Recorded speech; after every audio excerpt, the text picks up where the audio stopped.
কানাকা সিয়ামিদ দাহর, যে ব্যক্তি রমাদানের 30টা রোজা রাখলেন এবং শাওয়াল মাসের 6টা রোজা রাখলেন, আল্লাহ তাআলা তাকে সারা বছর রোজা রাখার তৌফিক আল্লাহ দান করলেন।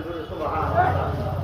তাহলে 30 আর 6 36 কোরআনের মধ্যে আল্লাহ তাআলা বলেন মান জাআ বিল হাসানাতি ফালাহু আশরু আমসালিহা। আল্লাহ তাআলা যতটুকু দেন তাহলে 36 দিয়ে 10 গুণ দেন, তাহলে সারা বছর আল্লাহ তাআলা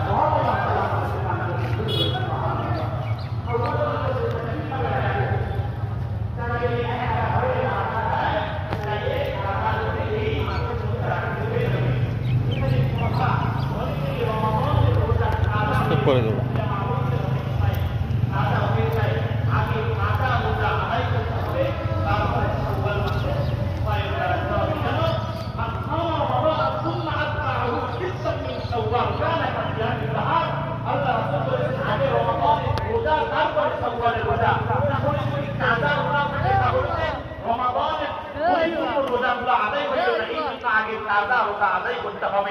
এখানে যারা ইচ্ছাকৃতভাবে রোজা নষ্ট করেছেন, ইচ্ছাকৃতভাবে রোজা নষ্ট করেছেন, তাদের জন্য যদি রমাদানের একটা রোজার সারা বছর যদি আমি রোজা রাখেন, রোজার